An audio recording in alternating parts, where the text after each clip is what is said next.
we are, guys.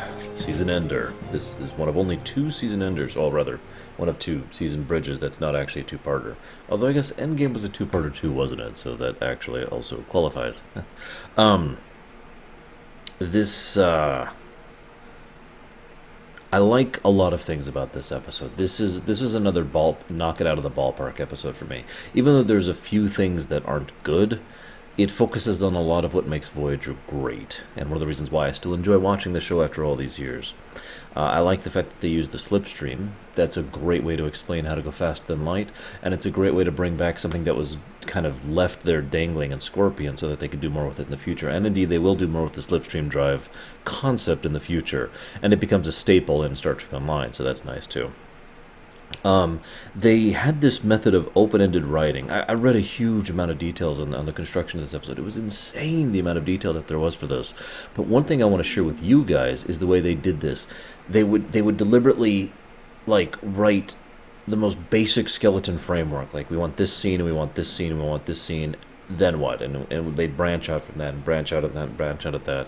And they would deliberately leave ideas untold or unresolved, specifically so they could pick them up, or the other could pick them up and move with them. A lot of people actually collaborated on making this episode. In fact, the initial episode pitch was being done by every single writer of the team in the break room, and eventually that became a chaotic mess, as it tends to. It's very rare that a large group of writers can put out something good, just because there's so many different people with different ideas. Brennan Braga, a man I have started defending more and more in the last few years, took the story off, went by himself, and said, "Okay, focus." And his whole focus was on the idea of looking back at Season 4. Everything that had happened thus far. The Borg, Janeway, Seven, the advancement of the crew, the desire to go home, and all this fun stuff. They really pushed to have continuity and consequence be a big deal in this episode, which I find hilarious, by the way, given that this is Voyager, and that's something that will become a kind of a sticking point later on, especially since Rick Berman had this personal vendetta against continuity, but I digress. But that was just an interesting episode. What really made this episode great was then Braga went and connected with Joe Menosky, who came in and said, human element. I've said this before and I've said it again. The two men, Brandon Braga and Joe Menosky, do great stuff together. And the two of them have made an amazing script for this episode. It's actually funny, having gone through so many episodes in short order like this. Coming to this episode, the actual dialogue feels smarter and better clipped and just overall better presented than most of the other episodes. You can tell they really put their best feet forward on this one.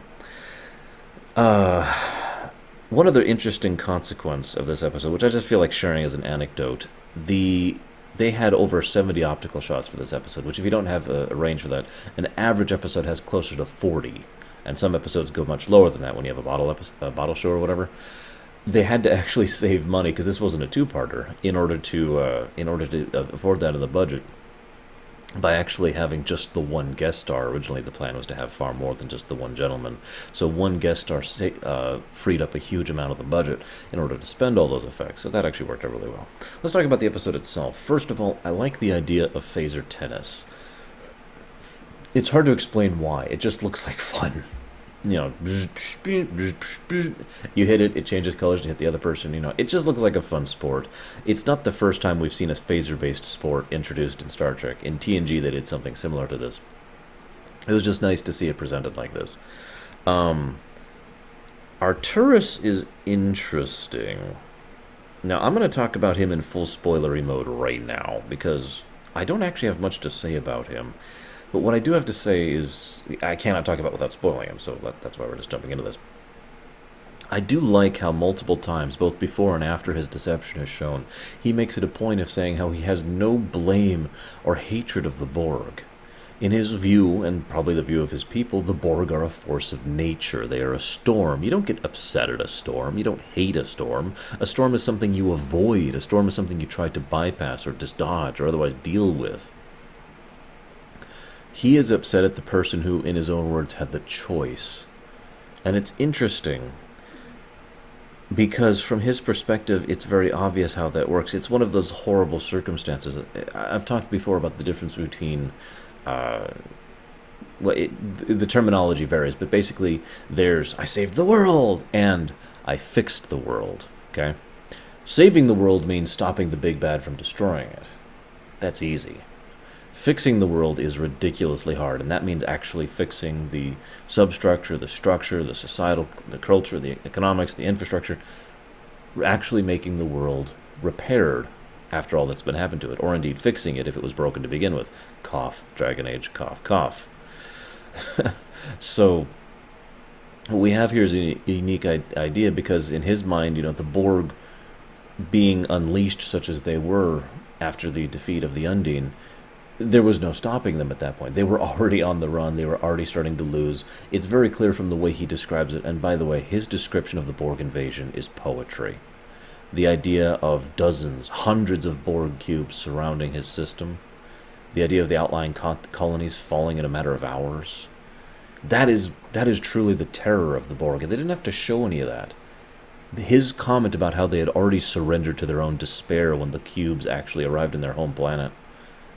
That's exactly right. That is exactly how it should happen. The fact that they keep sending one cube after Earth, I've tried to explain that away, but even I will admit it is trying to explain it away. The real reason it happened is because if they sent the full force of the Borg after Earth, we'd be watching Star Trek Borg from now on, But I digress.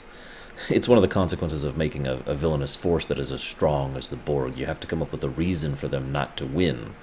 And it gets harder and harder to do that over time. It's one of the reasons why it's easy to overuse such a villain. The Reapers actually had something of a similar problem over in Mass Effect. But again, I digress. But the one thing I find fascinating about this whole thing is the Undine factor. I made my opinion on that pretty clear about a season ago in the episode Scorpion, how I felt the Undine were actually in every way a worse threat than the Borg. Because the Undine, as they were presented, keep in mind we haven't reached that terrible second episode yet, the Undine as they were presented were very Dalek. Kill everything that is not us. Everything. So this man obviously sees what he sees. I mean, he sees, oh my god, you let the Borg win, and then because the Borg won, they came and destroyed us. And yet the reality is, if the Borg had lost, then the Undine would have come and destroyed them. It's actually funny and horrible in its own right, because it was truly a no-win scenario. Neither of those sides being a victor was a good thing. But it's easy to see how you can't have that perspective, have that picture, It's easy to see how easy it would become to surrender to the despair wolf in that circumstance.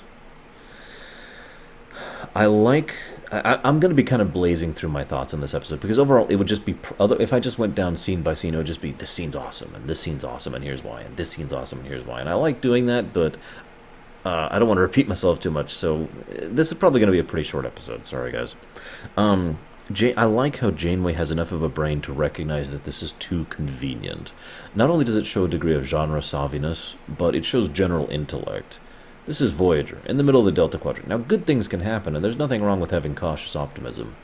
But if things just suddenly started working correctly, my first reaction, too, would be, okay, let's look into this. It would be great if it's true. It's funny because this same concept will be partially explored in a later episode, Bliss. We'll get to that one when we get there. I really like how they did the montage of Seven and Janeway's logs kind of overlapping on each other. And it's funny because it highlights the similarities between the two women. The differences are obvious. I don't feel the need to discuss those. The similarities, though, that's what really caught my interest and really made me fascinated, because both women are afraid. I'll be talking more about Janeway's arc next episode. In fact, that's going to be pretty much the episode to talk about Janeway. But this is a big moment for Seven, because it's the moment in which she really, finally, truly makes the decision, adamantly, for once and for all, that she does not wish to be reassimilated. And as is emphasized twice throughout the episode, Seven makes a point that she does not want to be more human. But she does not want to be Borg. She wants to be herself. I hate to keep beating this point in. But as they're talking about their log entry, Janeway is just, oh, it's going to be great to do this. And you can hear in Mulgrew's tone, she does a wonderful job of the subtlety. Mulgrew talked about how much work she put into this episode and her analysis of her own character, which came really paid off in the next episode, which, again, I already mentioned. We've been doing a lot of leading up to the next episode. But how she's talking about it, and you can just hear she's building herself up, knowing it's probably going to fall. But she can't help herself. She can't help but want this to be real, want it to be right? Seven, by contrast, her fear is much more obvious. She is already someone who is just barely finding her place, and still feels like an outcast amongst Voyager. And the idea of going into a world which might hate and fear her, that's terrifying. There's two interactions I love with Seven that don't have anything to do with Janeway. One is with Taurus, who has finally reached a point where she actually has an understanding and respect for Seven, and treats her like a person. She has this great line about how we'll be outcasts together, Work in that humor, it'll help you get friends, blah, blah, blah. And then Harry, as she's leaving, he stumbles for a moment, catches himself and says, "It won't be the same without you." Just genuine, heartfelt affection there. And I like how Seven honestly smiles in reaction to that. Great human interaction. Let's talk about when Star Trek is at its best, shall we? I think this is a good time to talk about that. Because I've noticed the best of Star Trek, generally, this is obviously not a hard set rule, tends to involve two elements. Number one, some kind of horrifying threat that must be overcome. And two, it's all about the characters. The threat provides the fuel, the source for what leads into this, but the bulk of the attention is all on the characters and the character interactions with each other and their disagreements with each other and the planes flying overhead. I'm kind of near an airport, guys, sorry. I've also got the fan on, but I talked about that on the stream. It's summer, it's hot. That's going to be a feature from now on. Sorry, guys. But yeah, best of both worlds. Scorpion, half the DS9 stuff with the Dominion more pushing the character arcs. In the Pale Moonlight, to use a specific example. All of these episodes, and there's plenty of others, but all these episodes all have these same two elements. This is no exception. We have an unusual threat because the Borg aren't actually the threat in this episode. In a wonderful meta sense, the Borg are literally the storm, as described, the force of nature. The threat is the Borg, right? Except they're not. The threat is the person trying to shove them into the Borg, which again is wonderfully poetic, because that's exactly what Janeway did to him. Unintentionally, but she still did it. He didn't hate the Borg. He hated the person who shoved his people into the Borg. And so the threat of this episode is not the Borg, but the person shoving us into the Borg. You understand? It's really well-constructed episode in that sense. So all of this episode is really about the character dynamics. Harry gets that great line. Taurus gets that great line. Janeway and Seven, of course, completely steal the show. And that's basically it, unfortunately. But it was really well done. And again, I'm trying not to just gush about how well it was. Let's move on. There's a great line. There's a lot of great dialogue in this episode where Janeway says, "It's only intuition if I'm right." And then Seven and Janeway have a great scene where they have something that is so rare in Star Trek. I will be talking about this more when we get to TNG, but there's a concept called the Roddenberry Box. Excuse me, there's a mosquito on my wall. Okay, got it. And the Roddenberry Box is an idea of you can't do certain types of storylines or you can't do certain types of interactions or dialogue.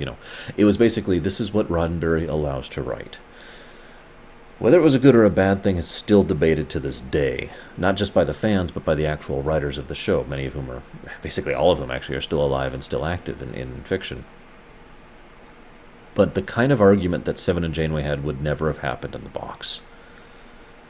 Because it is an out-and-out argument. It is the two of them flat out, completely disagreeing with each other in such a way that I was actually surprised it didn't come to blows. But the great part about it is it's all a facade. Janeway is afraid. Janeway is afraid that she has done wrong by Seven, that she has misled her or misguided her, and that she's going to lose Seven. There's a lot of that maternal feeling that Janeway has towards Seven, and understandably so, especially since, as I've mentioned before, Seven's basically only a year old. They actually give it a date in this episode, 9 months. Conversely, Seven is afraid. She even acknowledges this later on in the episode. She's not angry. But anger is a perfect mask for fear. It is so easy. Some people do it without even thinking about it. Most people, I would argue, do this without even thinking about it. When they're like, and they act out violently or angrily or yell or yash, but what they're feeling is not anger. The anger is a mask for what they're really feeling. And in this case, fear. Seven was terrified at the idea of being back on Earth. And who wouldn't be? Look at how much difficulty she's had adapting just to this crew. A mere 150 people. That is nothing compared to the trillions back home. As an aside, although I wish this didn't come up, but I wish it had, the Dominion War was still happening at this point in time. How tolerant do you think the Starfleet and the Federation would have been during the Dominion War if Voyager had come home with a former Borg? Because there's only really two ways that goes. One, they try to use her technology and whatnot for the war effort, which she may or may not agree with. Or two, well, you get the idea. I mean, what did they do to Picard, after all? Twice. Moving on. But then the thing I love about the scene is that it's so obvious that both of them are having this argument because both of them don't know how to actually express themselves. Not really. Janeway, who is struggling under the reins of, I have to be the captain. And it's clear that it's crushing her. And again, this is the Mulgrew thing coming in again. And again, I'll talk about this next episode. But her presentation makes it clear that she is struggling under the reins and the weight of being the captain and cannot actually express herself properly to Seven. Meanwhile, Seven doesn't know what proper expression even really means. And I'm really sorry to do this, but I need to kill another bug. So many bugs around here. Sorry about that. So Janeway, Seven doesn't even know what expressing herself really is like. But it all comes through in the end when Janeway finds the truth, finds the hidden message, and Janeway's expression is obvious. Grim. You know, and there's a bit of anger there too, betrayal. But Seven's expression says it all. Jerry Ryan does a great job of this. Her expression is a little bit of shock and regret. In other words, Seven is actually upset that Janeway's intuition was right. Seven is actually upset that it really is a red herring or a trap or whatever. That look spoke volumes. Then there's a scene which is great because Janeway confronts Arturis, and he continues to try and spin doctor the situation. And you can see on his face, this is someone who's not really a villain in the classic sense of the word. Most villains are smart, charismatic, and usually evil, aka used to the ideas of, for example, killing or harming or otherwise doing horrible things to people. But Arturis is none of those things. He is a desperate, mad, insane individual who is so grief-stricken that he cannot see reason. In fact, one of my favorite elements of this episode is the fact that the speech that Janeway gives him, the classic Voyager, the classic Star Trek, human speech, the speech, fails. Doesn't even reach him. Doesn't even penetrate. I like that because it showed just how far gone he was. So I like the fact that he had a backup plan in mind in case he was caught, but he basically couldn't actually deal with the situation. In fact, this shows up later when he goes to shoot Janeway in desperation. But if he had been a real villain, he would have gotten her well before she transported. He had tons of time, but he's not. He's just a guy. So he's like, ugh. And you could see in his movements, he's just, no, you're going to die. No idea what he's doing. No idea how to kill like that. It added some wonderful subtlety to his character. But that's not the thing I love most about that scene. The thing I love most about that scene is how he accuses Seven. She has nothing to, she's done all this and I will find all this work for you. And Janeway, without even a second's hesitation, says, nope. And through action, trusts Seven. I liked that. Because again, it was her showing her real self. Both Seven and Janeway demonstrate that when the chips are down, that when the situation has stopped being, we can have idle discussion, to, oh God, this is actually happening, they are much more alike in their thinking than they probably both want to admit. And they probably both trust each other a lot more than they'd probably like to admit. Then there's my note about the description of the Borg invasion, which is, oh god, it's poetry. You gotta watch this episode just for that description. And great dialogue, and the speech doesn't work. And I only have 2 more notes here, so I told you this would be a short one. There is a scene that was deliberately designed to be intimate. No, not like that. The idea was they wanted a scene. They literally put in a scene where Janeway would manipulate Seven's Borg implants, specifically so it would involve the two being close and touching. Again, no sexual connotations, because that's not the point. The point here is that as an intimacy, a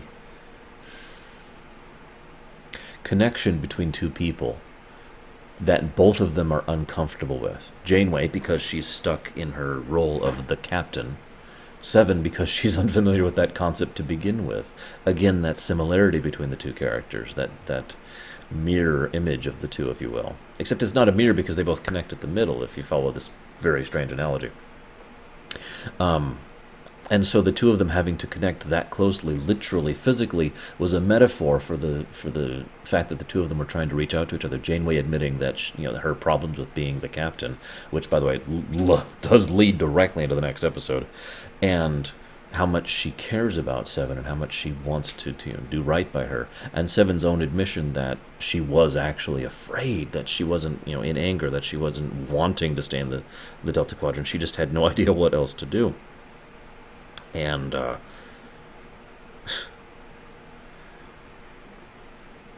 then there's a line she gives which is wonderful. She says, I don't want to go back to the Borg. I think this is in the coda, but she says, I don't want to go back to the Borg, but I don't want to be amongst the humans either, because I don't know where I belong. Janeway gives the perfect response to this, which basically culminates and terminates the first arc of Seven's character arc. You belong with us. You are not defined by your race or your gender, your skin color, your creed. You are family regardless. It's ironic because it is the actual Roddenberry ideal personified. You belong with us regardless of your past and origin because you are family. We're not going to care about that when we get to Earth because you'll always have a home. Here. I liked that. Normally, I would do a season video. I've decided not to this time, mostly because I am up to my eyeballs in work, and I'm just barely struggling to get all my videos recorded in time, ignoring the fact that my workload is going to go up the moment I have the availability to do so. So, yeah. So rather than that, we're going to do 2 things. We're going to talk about a brief thing, and then we're going to talk about Season 4 as a whole. October 13th, 2012. That was when my first Voyager episode went live. In my basement, the only place I could actually get time and isolation to record. I was in a weird place back then. But I just mentioned that because it has been over 2 years we've been sharing in Voyager together. Across 4 seasons. We're over halfway through Voyager at this point. Or arguably we are halfway through Voyager, depending on how you define it. And I don't know, it's just kind of a weird feeling, kind of a good feeling. And I just wanted to share that and say thank you for sticking with me all this time. And I hope you'll stick with me for the next 3 seasons too. And whatever other crazy stuff I could do. But I also want to talk about one other thing, because for those of you not aware, I was actually really, really amped to do this series. A whole look at each episode individually. That's exactly what I wanted. And so many people were like, well, just look at it like as a season at a time, or just look at Voyager as a whole. And I said, no! I want to ruminate. What have I said so many times? When you summarize, when you assess, when you do a truncation, that's a word, right? All you do is get a piece of the picture. I want to show you the whole thing. I want to really dig into it and share my thoughts with you and hear your thoughts in return. And I can't do that without going episode by episode. And it was a big risk for me. And when I first started it, my viewing figures were pathetic. And I just want to say thank you to all of you who have actually been commenting on the videos, have been telling me on the stream that you like it when my episodes go live, and have been sharing in this experience for the last 2.5 years with me. So, thank you. You belong here. Season 4. If you had asked me 2.5 years ago what my favorite season of Voyager is, I would say Season 3 without hesitation. And I know I'm not the only one. And yet, as I've been going back through this, Season 4 has been phenomenal. And this is with analysis mode on, by the way, which usually tends to reduce my enjoyment of certain pieces. See Star Trek Insurrection for a good example of that. But with analysis mode on, Season 4 has been just completely knocking out of the park. Great stuff, great character dynamics, great stories, great advancements, good stuff all around. There have been some bad points, of course, but I can't point to any episode of Season 4 I would actually call bad. Subpar, certainly, but not bad. And I loved it. Season 4 has definitely been the season of change. This is right about the time Brannon Braga actually started taking Kenneth Biller's position. It's not official at this point in time, but he started being mentored into the role. What I mean by that is Rick Berman was in charge of Star Trek, unfortunately, and Kenneth Biller was the number 2 man. He was basically the executive producer just under Rick Berman, if that makes any sense. So he was the guy in charge of so many things, and so was Jerry Taylor was the other one. And both Kenneth Biller and Jerry Taylor were both completely okay with just kind of letting Voyager do whatever. It doesn't matter, just make a show. They specifically referenced comparing it to the Andy Griffith Show. On purpose, by the way. No offense to that show, but the idea was, we don't need to do anything, we don't need to try anything, we don't need to change anything. Just let it be. Braga never thought that way.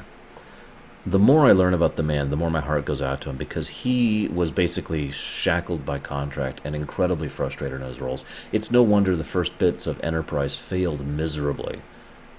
I'll talk about that later, but let's just say that I don't really blame Braga for that. And I know the man gets lots of flack, and that's okay.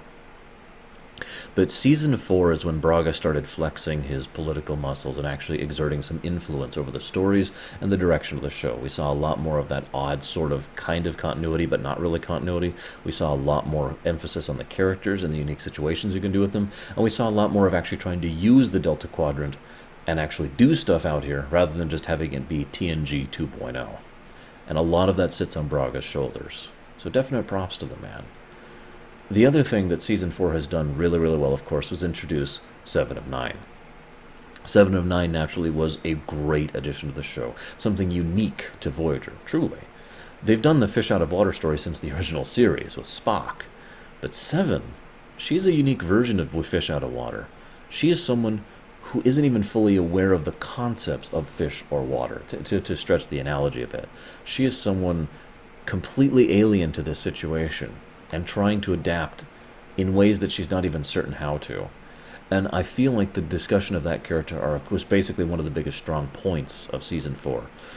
It is worth noting that in later seasons this will be a bit overused, but in my opinion, it was never actually excessive across Season 4. It was always good and always had something to do with what they were going with it. They also kind of shook up the status quo a bit, not just with the removal of Kes and the introduction of 7, but a lot of the character dynamics changed and moved around in Season 4. Notably, Taurus and Tom getting together was a big thing as well, believe it or not. This leads to an unusual situation, because a lot of the fandom at the time, myself included, were really hyped about Season 4, and given what we had already seen on DS9, we were certain that the next thing we would see was that in Season 5, there would be another change in the status quo. Things would be shifted, and we would be like, oh god, and here's the new thing. And we all thought we knew what it would be, too.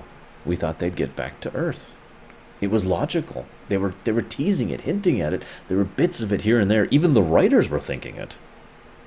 That is, of course, not what we got. What we got instead was Season 5, which is an odd season. We'll talk about that more, obviously, later.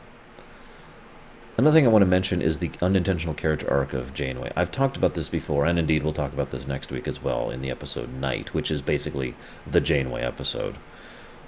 But the reality of it is, as I said before, everything made so much more sense when I read the interview from Mulgrew, where she herself had the interpretation that so many fans have had. Let's make this clear, okay? This is no longer the realm of speculation, okay? This is now fact. We have now confirmed this. The writers and producers of Voyager had no character arc for Janeway. A vague maternal relationship with Seven, and that was it. She was the female captain. Later on, they dropped that female aspect thing as Jerry Taylor was removed from power, so to speak. But nevertheless, that was always her character arc. The captain, with some maternal stuff. And that was it. No intention, no deliberation. But if you ask just about any actual fan of Voyager who really watched the series and really cared about it and watched it, twice or 3 times or analyzed it or whatever, they would tell you, well, okay, virtually everyone I've talked to has had the same interpretation of Mulgrew's character. I'm not going to share the actual interpretation because it's present in the next episode, and I'll talk about it there. I don't want to repeat myself. But that interpretation has reached validity now that we have that interview from Mulgrew, now that I've actually read that and watched that, and it's like, oh, that makes so much sense, because it was her interpretation. It's no wonder that so many of the fans all felt that there was this one way to interpret Janeway, because the actress playing her interpreted it that way too, and therefore played the role in that direction. So even though the writers and producers and executives in charge of Voyager didn't do anything with her character, the actress did. And therefore we have an actual arc for Janeway. Is this something that can be counted a character arc? Yes. I've been thinking about this very topic because I keep calling it the unintentional arc, and that they don't really get credit for it. Yet the more I think about it, I think Voyager, the show, does get credit for it because Mulgrew put it out there. The actress put it out there. The actress put that into her performance. And we took it from her performance. And that is just as valid as if the writers or producers had put it out there. So I think we can call this a real character arc from Janeway. That's all thanks to Kate Mulgrew. Woo! Final thoughts about Season 4. Season 4, politically and under the hood, for Voyager is when they really hit their stride. And after Season 4, they were guaranteed the full 7 seasons. It was in contract, in red.